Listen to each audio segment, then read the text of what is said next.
السلام علیکم ورحمۃ اللہ وبرکاتہ و مغفرتہ۔ ہماری سورۃ البقرہ ہے، سیقول السفہاء یعنی دوسرا سپارہ ہے اور آیت نمبر 149 ہے۔ بسم اللہ الرحمن الرحیم۔ وَمِنْ حَيْثُ خَرَجْتَ فَوَلِّ وَجْهَكَ شَطْرَ الْمَسْجِدِ الْحَرَامِ۔ یہاں پر اظہار ہے کیونکہ نون ساکن کے بعد ہا ہے، یا ساکنہ سے پہلے زبر ہے، تو یہاں پہ یا لیم ہے کیونکہ بغیر کھنچے بغیر جھٹکا دے نرمی سے معروف پڑھیں گے۔ یہاں پہ جیم ساکنہ ہے اس لیے یہاں پہ قلقلہ ہوگا، کیونکہ جیم حروف قلقلہ میں سے ہے۔ را کے اوپر جب زبر آ جائے تو را کو پر پڑھا جاتا ہے، اس لیے را کو پر پڑھا جائے گا۔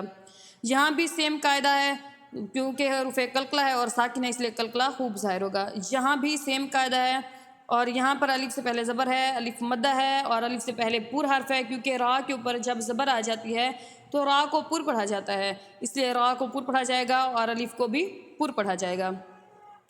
قا وقف مقطوعہ کی علامت ہے، اس لیے ہم یہاں پہ وقف کریں گے، اور وقف کی علامات میں ہم نے پڑھا تھا کہ جب بھی کسی حرف پر حرکت ہو، زبر ہو، زیر ہو یا پیش ہو، وہ حرف وقف میں ساکن ہو جاتا ہے، اس لیے یہاں پہ ساکن ہو جائے گا۔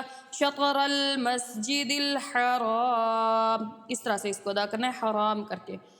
وَإِنَّهُ لَلْحَقُّ مِن رَبِّكَ، یہاں پر نون مشدد ہے اور اس میں ہم غنہ کریں گے، کھڑی حرکات کو ایک الف کی مقدار کھینچ کر ادا کریں گے۔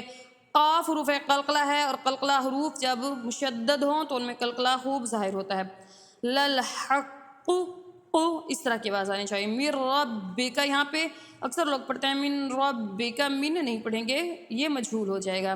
نون ساکنہ کے بعد را ہے، یہاں پر ادغام ہوگا، کیونکہ نون ساکنہ کے بعد حروف یرملون میں سے اگر کوئی حرف آ جائے تو وہاں پر ادغام ہوتا ہے اور اس کے اندر پچھلے والے حروف کو ملا کر پڑھتے ہیں، اس لیے یہاں پہ نون کو نہیں پڑھیں گے اور را کو سیدھا پڑھیں گے۔ من ربک، کیونکہ با مشدد ہے اور با حروف قلقلہ ہے، اور قلقلہ حروف جب ساکن ہوں تو مشدد ہوں تو قلقلہ جماع کے ساتھ ادا ہوتا ہے۔ وَمَا اللَّهُ بِغَافِلٍ عَمَّا تَعْمَلُونَ۔ اللہ عز و جل کے لام سے پہلے زبر ہے، اس لیے اللہ عز و جل کے لام کو ہم پر پڑھیں گے، اور کھڑی حرکات ہے اس لیے کھینچ کر ادا کریں گے۔ یہاں بھی الف مدہ ہے، یہاں بھی میم مشدد میں الف مدہ ہے اور میم مشدد ہے، اس لیے یہاں پر ہم غنہ کریں گے۔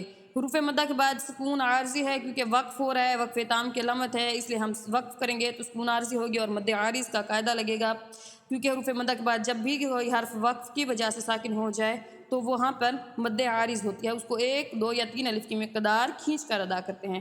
تعملون۔ فی الحال اتنا ہی، کل انشاءاللہ اگلا۔ السلام علیکم ورحمۃ اللہ وبرکاتہ۔